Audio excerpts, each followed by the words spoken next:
Hey everyone, welcome back to Positive Money Project. If you're new here, I'm Julie and I'm your favorite finance sis, here to demystify finance for you.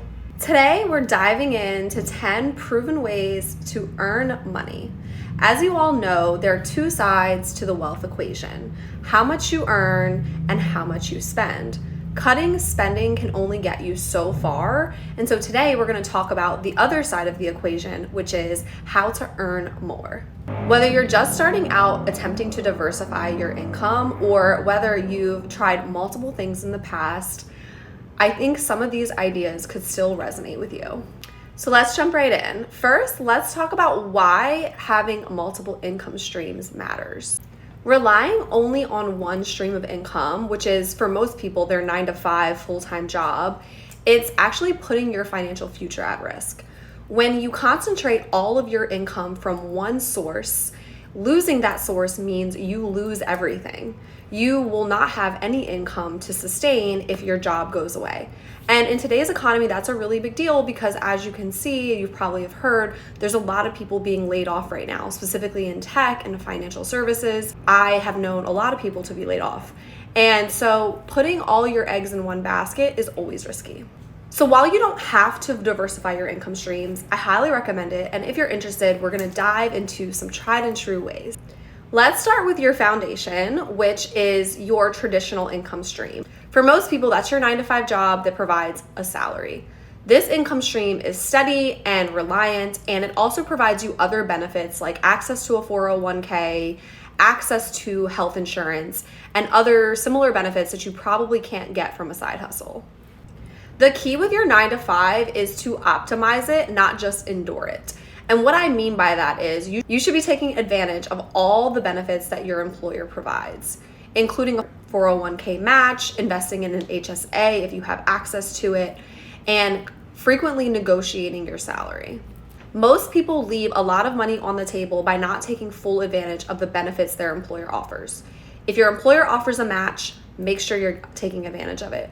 If you have to ask for a pay raise or a bonus at the end of the year, make sure you're negotiating early. I'll go into this more later in another one of my videos. But for now, make sure you're optimizing your 9-to-5 income and make sure you're also investing a portion of it. Next, let's talk about investment income. This is true passive income that lets you earn money while you sleep. A very common way to invest your money and earn income from it is to invest in stocks. As you guys know, stocks are shares of company. So essentially, when you own a stock, you own a piece of this company and you are able to benefit from the success of the underlying company. One way you earn money on owning shares of a company is through capital gains. If the stock price is $5 today when you buy it and you sell it in a year for $10, you've earned $5 on your investment. And this is something you make a one-time purchase, you let your money stay there, and then it grows literally while you're sleeping, while you're on vacation, and while you're working your 9-to-5. A second way that you earn money on owning shares of a company is through dividends. Dividends are when the company shares a portion of its profits with its shareholders. So if you're owning that $5 stock, while it's growing to $10, the company reports earnings and it says, we're going to give $1 earning per share to every shareholder, or we're going to give 50 cents per share to every shareholder. This is money that gets paid out directly to you as the shareholder, and it's different from capital gains. When you own a share of a company that pays dividends, you essentially have two mechanisms in which to earn passive income from owning that one share of stock. All public companies report their dividends, so this is something that you can research publicly before you decide to invest. Another way to earn money by investing is through owning index funds. Index funds can sound complicated, but really what they are is you take a list of companies, pull them all together, and then own a share of that pool of companies. So essentially you give your money to an index fund and you're getting a teeny tiny piece of every single company in the fund. The benefit of an index fund is that you're not invested in one single company, but instead you're diversifying your risk across a broad array of companies. Index funds are great because they give you broad market exposure with minimal effort and lower risk. If you're not quite ready to invest yet, but you still want your money to work for you while you're sleeping, consider putting your money in a high yield savings account. A high yield savings account has higher interest rates than a typical savings account and way higher than a typical checking account. And it allows your money to make money for you without you having to actively do anything. Now let's talk about real estate. Everyone I talk to about their finances immediately says, I want to start investing in real estate. Can you make more videos on real estate? I really want to know the ins and outs of how to invest in real estate. So let's talk a little bit about it. A lot of people think that in order to invest in real estate, you have to buy a house or a multifamily property and start getting tenants or start flipping and fixing up. But actually investing in real estate can be a lot simpler, and you can start a lot sooner when you don't yet have a down payment. House hacking is a great way to start. If you own a home already, or you are renting a home or an apartment and you have a spare bedroom, you can easily start by renting that out. Renting a second bedroom or your basement or a spare portion of your property is a super quick and easy way to get started in real estate. This is called house hacking, and it's super easy to start, and you don't even need to be the owner of the property to do so. The classic approach, however, to real estate is rental property investing. You purchase a property, whether you take out a mortgage or you buy it in full, you own the property, maybe you fix it up, or maybe it's already good to go, and then you find tenants and rent out the property. This is one of my current income streams. This is a bit more difficult to get into simply because you already need to own a property and you need to find somewhere else to live in order to get involved in it. But it's not impossible. There's a few important factors when looking at rental properties. One is you need to make sure the property has good cash flow. You need to make sure you have enough cash flow to cover the monthly expenses, plus any unknown surprise expenses that might happen, such as suddenly needing a new roof or an HVAC unit. So it's important to have a cushion before diving into this income stream. If you're not yet ready to buy the entire house, you can also still get involved in real estate. REITs are a really common way. Similar to how stocks allow you to own a piece of a company, REITs allow you to own a piece of a real estate investment. REITs are required to pay 90% of their income as dividends, so you'll get dividends back on the shares that you own. This allows you to own property without becoming a landlord. Another way to invest in real estate is through crowdfunding. I personally invest in a platform called Fundrise, which allows you to invest small amounts of money to participate in larger real estate transactions. One final method that I'll mention here is real estate syndicates. Real estate syndicates are essentially when a pool of investors bring all their money together and invest in a property. These are a little bit harder to get involved in and usually require a larger investment. They're seldomly advertised publicly, so they're a little bit trickier to find. Fortunately for me personally, a friend of a friend started a real estate syndicate and asked me to be a participant. However, I had to invest $10,000 of my own money in cash upfront. Although $10,000 sounds like a lot, which it is for most people, that $10,000 was actually on the very low end of the investments that they were accepting. The average investment that they accepted was between $50,000 and $100,000. So if you're looking to get into real estate and you're just starting out, I recommend looking at REITs or the crowdfunding platform that I recommended. And then once you have a little bit of experience, you can look into real estate syndicates or purchasing your own properties. Next, let's talk about skills-based income. This income source is essentially using the skills that you already have, the knowledge that you've already gained through your past experiences, and leveraging it to create income streams. A perfect example of this is the Positive Money Project. I take the skills and knowledge that I've gained through my 10+ year career in finance to teach people about finances online. This allows me to monetize through YouTube and through one-on-one coaching, helping people with their individual financial situations. Whether it's fitness, business, relationships, or something very niche that you're just naturally good at or that you've spent a lot of time learning how to navigate, your knowledge is valuable. You can create digital products, you can create a YouTube channel, you can create a coaching business.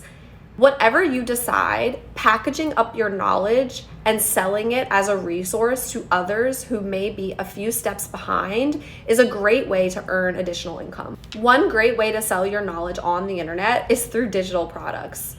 An example of this is, of course, my 7 Steps to Financial Freedom PDF guide that I sell.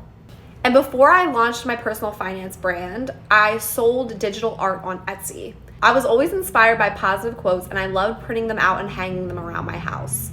So I decided, why not share these with other people? I created an Etsy page so that people could see my art, download it, and hang it in their home if they wanted to. While this income stream didn't make me millions, it was a nice little paycheck on the side of my 9-to-5.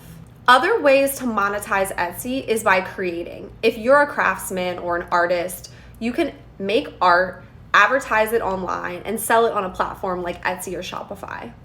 When it comes to monetizing your skills and knowledge to create an income stream, think outside the box. What are you good at? What do you enjoy doing? What comes naturally to you? That wooden table that you hand carved for your mom last week might be just another project to you, but someone out there who doesn't have those skills would pay top dollar for that. The final way I'll talk about to leverage your skills and your knowledge that you already have to generate income is through freelancing or consulting. You have a 9-to-5, which means you already have an area of expertise.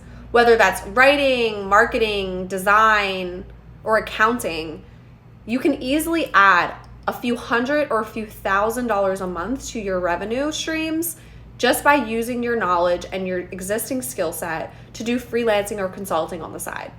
Another way to leverage your existing knowledge base to earn income is by creating an online course. There's a lot of platforms out there nowadays that allow you to host your course. And the great thing about a course is that it's semi-passive income, meaning you take all your knowledge and skills that you already have and you package it up into one neat little course. Creating the course does take a lot of time and effort, but once the course is created, you can sell it into perpetuity without having to do much additional work. In order to successfully build and market a course, you first need to have a good knowledge base in the area that you're going to teach. People can tell when you don't really know what you're talking about, and in order to buy your course, they're going to need to trust that you're an expert in this area. Additionally, you're going to probably need a contingent of people that you can market to, and a lot of times an easy place to find this is through a social media following. So once you have a community or a social media following of people who trust in your skills and ability, you can invest the time to build a course and then successfully market and sell it to these people for a profit. I'll talk about another passive income stream here, which is peer-to-peer lending. Peer-to-peer lending is simply using an existing platform to loan money to other people and then generate a return. A peer-to-peer lending platform that I've used previously is called Prosper, but there's lots of competitors out there, so Google it and do your research. The good thing about peer-to-peer lending is that you're usually helping people that actually really need the money, and your returns can be a little bit higher than a typical high-yield savings account, but the bad side is that if these people default on their loans, you don't make a return. And while platforms like Prosper and its competitors do a pretty good job of vetting the borrowers, there's still not a 0% chance that you'll lose money. Another semi-passive income stream is to self-publish a book. Similar to online digital products and courses, you write the book once and then you market it and can sell it into perpetuity. This was a lot of information and a lot of options. But the key is to start one passive income stream at a time. Trying to start all of these passive income streams at once is a recipe for disaster. So what do you actually do with all of this information? Here's your action plan. Step 1, optimize your 9-to-5. Start investing in your 401k if you haven't already, and make sure you're meeting the company match. Then gather feedback from colleagues and your boss. Figure out what you can do to improve and elevate your performance, and then ask for a raise. Next, begin to branch out into passive investments, such as a high-yield savings account, index funds, and REITs. These streams will allow you to build passive income in the background while you work on more semi-active and active streams. Choose one income stream that excites you, whether that's real estate investing or a knowledge-based side hustle or content creation. Figure out what it is and stick to it. If it's real estate, decide whether you're going to house hack, aka rent out one of the rooms in your existing home, or if you're going to start saving for a deposit on a rental property. Whichever option you choose, make sure you do your homework. Read books on the topic, listen to podcasts or YouTube videos. If real estate is your chosen path, find a book or a course that can help you get started. And consider hiring a coach or a mentor to help you get started. If you decided that you're going to go for a skill-based income stream like coaching, consulting, or freelancing, make sure you can clearly articulate the value that you deliver. Then begin building your brand. You want to be known as the expert in this area, so you need your social media, your LinkedIn, and all of the content that you're producing to focus on that. You need to build social trust in order to market products to an audience. And stay consistent. A huge mistake people make is to jump from one passive income stream to another semi-passive to another active and back and forth again. If you don't stay consistent at a few of these and start them one by one, you're guaranteed to not be successful at any of them. Before you decide to pivot to something else, ask yourself, did I really give it my all? Did I really put in a good amount of effort to make this come to fruition? I highly encourage you to stick to creating one active income stream at a time. Stick it out for 3 to 6 months and see how it goes. See if you're enjoying it. Are you good at it? Are you making progress? If you like this video and it helped open your eyes to new income stream possibilities, please give it a like. And I highly encourage you to subscribe to my channel if you want to see similar videos to this one. Drop a comment below and tell me, which of these income streams do you already have working for you, and which are you most excited to try in the future? Or if you're a little bit nervous of trying to diversify your income, drop a comment and tell us why. As always, I'm Julie, your favorite finance sis, and I'll see you guys next time.